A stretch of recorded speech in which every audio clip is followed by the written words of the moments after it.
Fala galera, tudo bem com vocês? Espero que todos estejam bem. Estou aqui para trazer mais um conteúdo para vocês poderem ter aí um reforço, né, para a prova. Eu sei que isso a gente já deu em aula no Zoom, mas vai ajudar vocês também aí para ter um reforço a mais, tá bom, galera? Bom, vamos falar um pouquinho sobre os tipos de escultura. Primeiramente, quando a gente fala sobre escultura, a gente também tem que entender que também é um tipo de técnica artística, né? Assim como a pintura, como o teatro, né? Como a dança, a escultura ela também se manifesta de uma forma artística. E ela existe, não é de hoje. Ela existe desde o período pré-histórico, né? Arqueólogos, né? Historiadores encontraram diversos vestígios, né?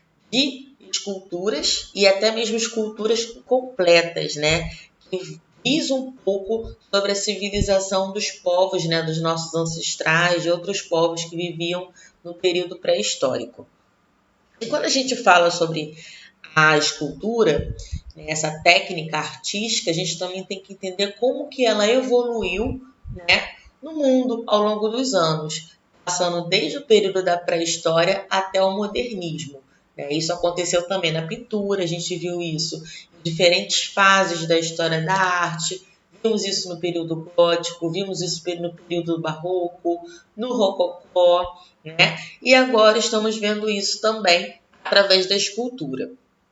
Então vamos lá, gente. Primeiro, a gente tem que entender, né? Diferente do que a gente vê hoje na escultura moderna, né, que tem diferentes aspectos, algumas são até um pouco abstratas, né, sem algo figurativo.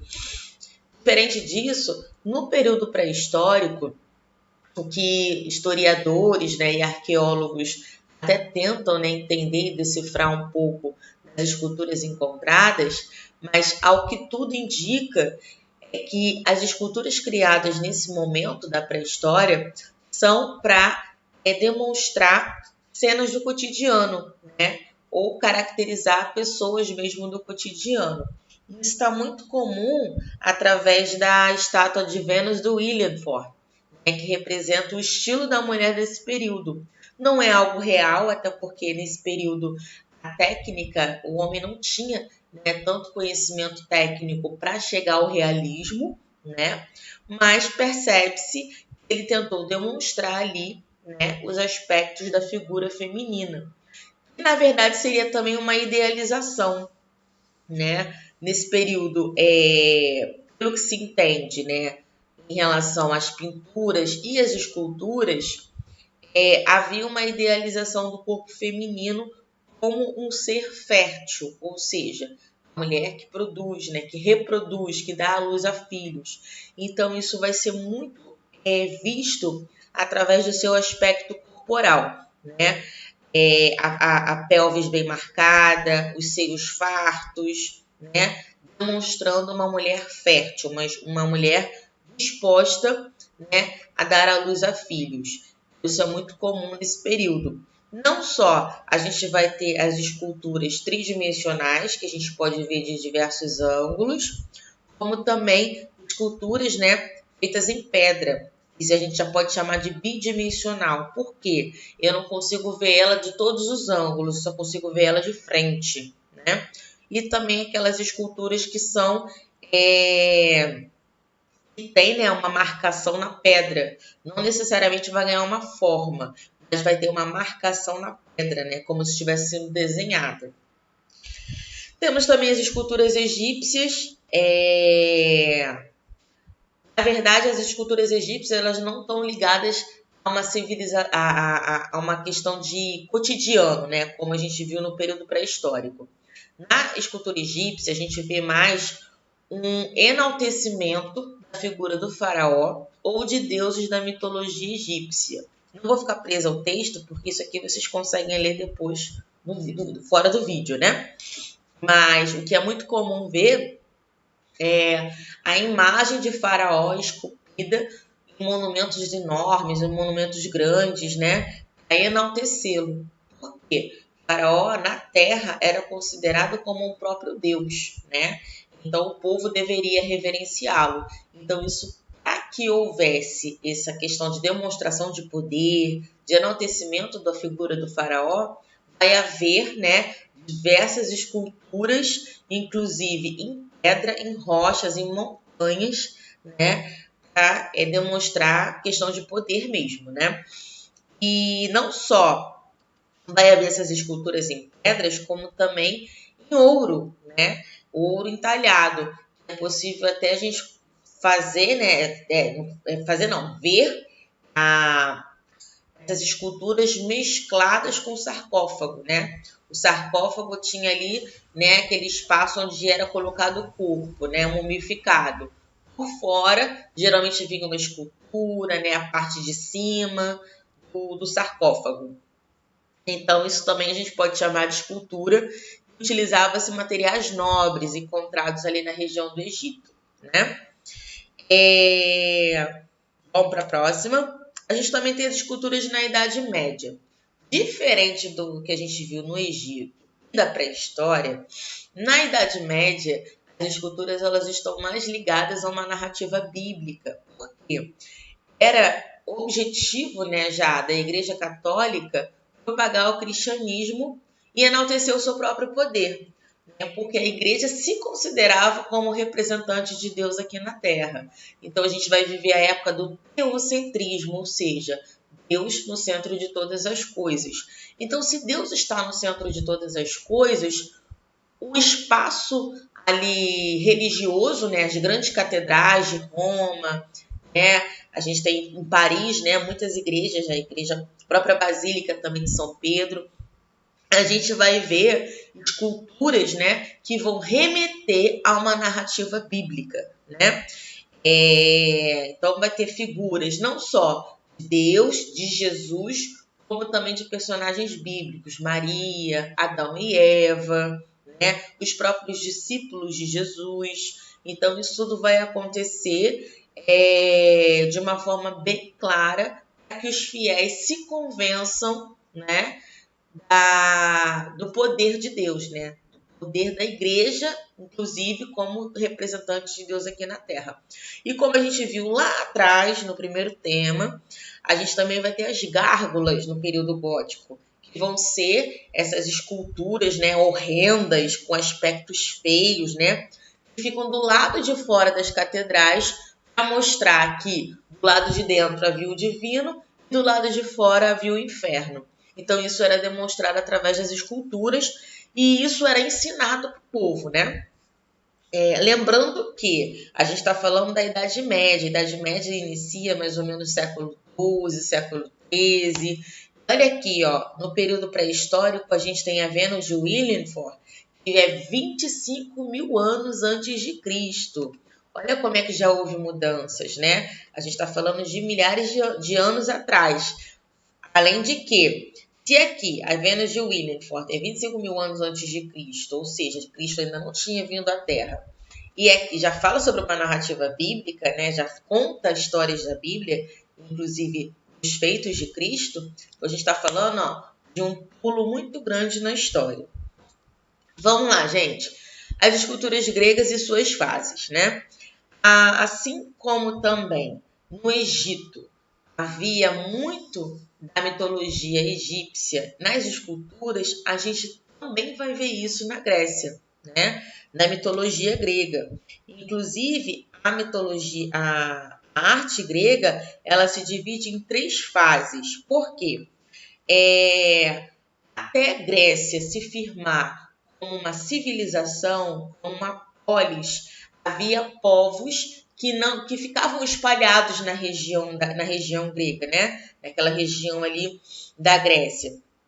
Então, até que esse povo se reunisse e se firmasse como uma civilização, como um país Grécia, né? A arte era muito difundida. Então, a gente vai ter 3 fases. O período arcaico, que ela está se firmando como uma civilização e criando seus próprios aspectos artísticos. Aí a gente vai ter a frontalidade e rigidez na posição das esculturas. Isso é influência da cultura egípcia. Porque a frontalidade, a maioria das esculturas do Egito também são frontais. Você dificilmente vê uma figura, uma escultura egípcia de lado. Você não vê. Você vê mais de frente. Então, os gregos também vão observar as esculturas egípcias, lembrando que a gente está falando de povos que não ficaram fixos ali naquele determinada região, né? Exploravam terras, iam para outros lugares e iam conhecendo outras culturas. Então, houve também influência da cultura egípcia sobre as esculturas gregas, né? Tivemos também o período clássico, a busca pelo naturalismo, ou seja, a busca por aspectos mais naturais do corpo humano, né? E também temos o período helenístico, que é movimento e expressão. Você consegue ver isso através das esculturas que se movimentam, né? Geralmente tem um torso, né? O movimento do braço, então as esculturas também ganham movimento, tá? Mas o principal que eu quero que vocês entendam é que havia a ideia do humanismo, ou seja, a valorização do homem. Sempre houve isso, desde Sócrates, né? Então, os aspectos das esculturas vai ser demonstrando a natureza humana, né? Isso também vai influenciar lá no Renascimento, isso a gente vai ver daqui a pouquinho, tá? Eu botei até uma observação aqui, ó, porque a arte romana, ela também, além de ser influenciada, ela também passou a influenciar. Quando Alexandre o Grande, né, com o exército da Macedônia, dominou a região da Grécia, né, muita da sua arte, muitas das suas esculturas foram saqueadas e levadas para Roma, levadas para a Itália, levadas para a Europa. E isso se via, né, os artistas que viam, né, esse material que foi levado, passou também a influenciar na arte romana. Inclusive, os romanos vão copiar muita coisa dos gregos. E isso vai, inclusive, fazer mudanças na época do Renascimento, né? Qual foi o período do Renascimento? Foi o período do século XIV até o final do século XVII, início do século XVIII, né? Então, a gente vai ter uma mudança cultural muito grande, grotesca, né? Em função da mudança na civilização, mudança de pensamento, né? A ciência avançando, não só a ciência avançando, mas os estudos também anatômicos. A gente tem uma grande figura do Renascimento, que é o Leonardo da Vinci, né? Que vai estudar a anatomia humana, e isso também vai ser muito representativo nas esculturas, né? Não coloquei aqui a referência, mas vocês já conhecem, essa daqui é Davi de Michelangelo, e essa daqui é a Pietà, né? Que chama Pietà, mas é Maria com Jesus no colo. Você vai ver todo um traço naturalístico, real, com o drapeado das vestes, com os aspectos do rosto, né? Tem uma valorização também do homem, que foi influência lá do humanismo grego, né? Influenciando nesse período do Renascimento. Temos também as esculturas em cerâmica, né? Vamos falar um pouquinho do Brasil? Então, as esculturas em cerâmica já é um material bem diferenciado, né? Porque se dá o processo de modelagem em argila umedecida. Você pega a argila, a umedece, vai facilitar no manuseio, e após a escultura já estiver pronta, você leva ela a um forno, né? Uma alta temperatura, para poder ela ganhar resistência. Essa técnica de cerâmica, ela é usada muito por tribos indígenas, inclusive eu coloquei aqui as bonecas Ritiocó, que é muito comum da tribo dos Carajás, né? Inclusive hoje é patrimônio cultural do Brasil. Tá? Essa tribo do Carajás fica na região do Tocantins, né? E a gente também tem isso na cultura africana, né? O uso da cerâmica. Então, a cultura Noque, né, na África, também usa-se muito da cerâmica para fazer suas esculturas. Lembrando que também é muito comum essas esculturas estarem ligadas a fins religiosos, né? A demonstração de ancestrais, a simbologias, né? Então, isso vai ser muito comum ser visto também em tribos indígenas e em povos africanos. E as esculturas modernas, galera? Diferente do que a gente viu lá no Renascimento, no século XX, né? Início já do século XX, a gente tem mudanças culturais muito grandes, né? E isso vai influenciar também na escultura, né? Nesse período, gente, o que mais importa não é o realismo, o aspecto do rosto, a estética, ou demonstrar algo real. O que mais importa aí nesse momento são as formas, né? Lembrando que na arte da pintura começa a surgir o cubismo, o surrealismo, o futurismo, um monte de movimento artístico de pintura. E na escultura, o que mais se vê é a mudança do figurativo. O que é figurativo? Eu observar e já saber. Eu já sei que aquilo dali é uma determinada coisa. Estou olhando para um gato, eu sei que é um gato, né? Muda o figurativo para o abstrato. O que é o abstrato? É uma forma em que eu não vejo uma figura específica. Como essa escultura aqui, ó. Não tem uma figura. Aqui eu ainda consigo identificar que é um corpo feminino, aqui eu também consigo identificar. Mas aqui é uma escultura totalmente abstrata, que é muito comum também do modernismo, né? Então, vai se usar também diferentes materiais. Nesse momento, ferro, vidro, o aço passa a ser descoberto, passa a ser uma inovação industrial e também passa a ser material para esculturas. E as esculturas efêmeras? O nome efêmero vem de curta duração, ou seja, aquilo que tem prazo curto, né? Então, eu coloquei aqui 3 exemplos para vocês, que é esculturas em areia, esculturas em gelo, uma hora o gelo vai derreter, e as esculturas em papel, que são esses 2 flamingos aqui.